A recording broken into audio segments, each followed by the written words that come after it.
Genre is a strange thing. I mean, it's not a strange thing in absolute terms. It's something that people obsess over to a degree that is perhaps unhealthy.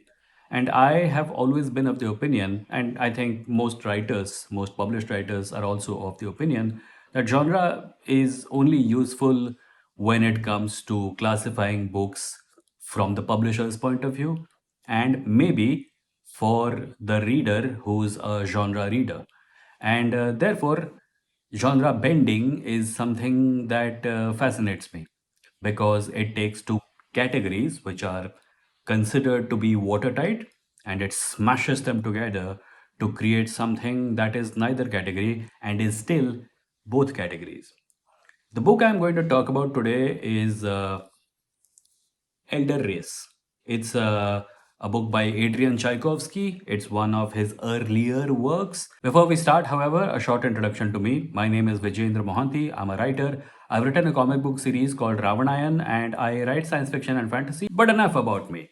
Let us talk about Elder Race. Elder Race is a novella by Adrian Tchaikovsky which is set on a world where there are human populations, and these human populations are being watched by an anthropologist. The anthropologist is also human, but he's a human from a different era. He's a human from a much older era than all the human populations who live there now. The anthropologist lives in a high tower, and it's part of his job to not involve himself with the workings of the human societies that he's watching. The human societies have forgotten almost everything about where humans came from once. And they live completely secluded lives. And in the most material sense, their lives are somewhat medieval. Like modern technology hasn't yet come to pass. And they live in kingdoms, and they have kings and queens, and they have monsters and myths. And the anthropologist watches all this and reports back to wherever he has to report back to. He sends a signal into space, hoping that it will get to his human superiors. The problem is that one day he stops getting a response. And this happens because whoever he was sending a signal to, that world was probably engulfed in war, governments changed, or something of the sort happened, and he no longer has any responses coming to him. So, what he does is that dutifully he sends his reports, he puts himself into cryosleep, and he sleeps for long periods of time. And he wakes up, he takes a look at the society, compiles the reports that his automated systems have compiled, and he sends this report back to his superiors to no avail and then goes back to sleep. So, by being in cryosleep for centuries, maybe thousands of years, he has grown very old.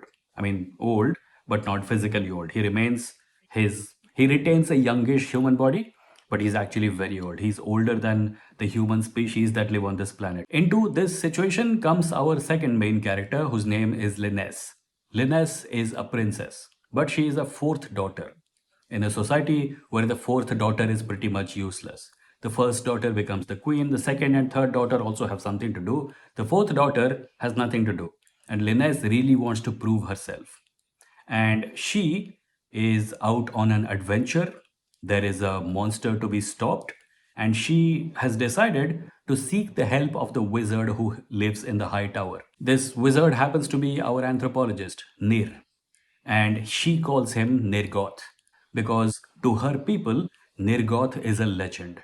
Nirgoth apparently is a very wise, very powerful, very old wizard who helped Linnes's grandmother once in a war, and she has come to seek his help again. The scene that really kicks off the book has Linus approaching the wizard in his high tower, and the wizard considering whether he should go with her to help her in her quest. And the most beautiful part, the most appealing part, the thing that made me finish this book in one night is that this story is told from two perspectives, Linus's perspective and Nir's perspective, Nir being the wizard. Nir's perspective is all technological because he's an anthropologist. He doesn't see himself as a wizard or a powerful being. Linus sees everything through a fantasy lens. To him, Nir is a wizard. To him, whatever quest she is pursuing out there is mythical, and involves monsters and magic. So the reader gets to experience this story from these two perspectives, these two very genre specific perspectives. Linus's perspective is the magical and fantasy one. Neil's perspective is the sci-fi one. So you will get to experience the chapters of this book from two different perspectives. You will get to experience the same events as fantasy and then as sci-fi. And that's the most beautiful part of this book. That is the genre bending, genre mashing thing I was talking about at the beginning of this episode. To give you an example of such a scene, in one scene, Neil gets attacked by a few villagers in a village that they're staying at during the course of their journey. And the attackers get blasted by radiation because Neil's suit is defending him. And Near wakes up, he speaks to them and he tells them the consequences of this radiation blast. He tells them that their ability to reproduce might have been affected by the radiation blast, which means that they may not be able to have children from now on, and that the wounds that they have received may not even heal because their radiation burns essentially. But the interesting part is that to the villagers and to Linus and her companion, this sounds very different because Near has been asleep for so long. The language he speaks is not the language that the people speak. There are commonalities, but there is a significant amount of translation that needs to happen. And this translation is done by Near's suit.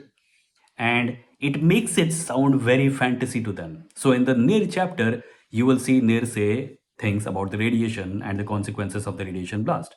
And in the fantasy chapter, from Linus's perspective, you will hear the voice of Near saying, "You will never have children, your wounds will never heal." And it all sounds curse like ominously curse like, something like a great and powerful wizard telling you that because you have displeased him, you will never have children again. It sounds like a curse. And the book is full of scenes like this. You will have scenes where Linus sees a monster or magic, and Nair looks at the same thing and detects that there is a technological explanation here and that there are systems that his suit can hack and make changes, etc.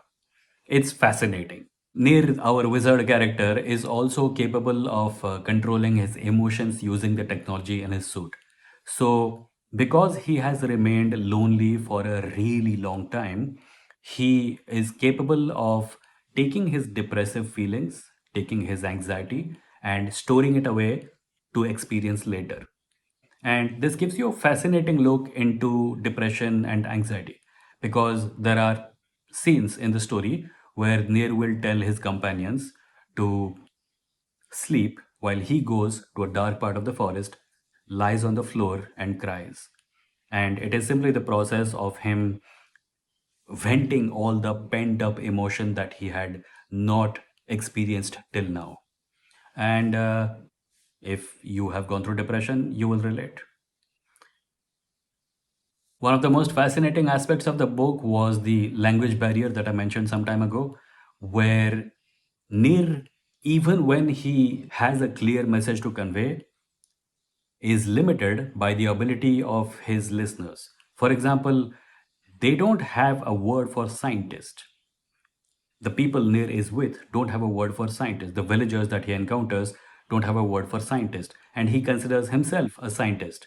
He figured that anthropologist was too specific, so he decided he will call himself a scientist. And yet, when he said, "I'm not a magician, I'm not a sorcerer, I'm a scientist," what it came out as was, "I'm not a sorcerer, I'm a sorcerer." And I think this is such a fascinating aspect of anthropology where we take a look at something of an ancient civilization and we try to reduce what we see into terms that we might understand with our present day ability to understand language. And we sometimes get trapped by the fact that not everything we have words for were concepts that were known to the people who were trying to understand, or not everything they had words for we have words for. So this lost in translation aspect thing is also a very key part of this book, and I love it for it because this is the kind of stuff sci-fi does. This is the kind of stuff speculative fiction and fantasy does that you will not find happening in so-called realistic fiction, regular stories, literary fiction, because the time scales at which a story, even a short story like this, works are generational, and there are vaster stories still about which we will talk going forward.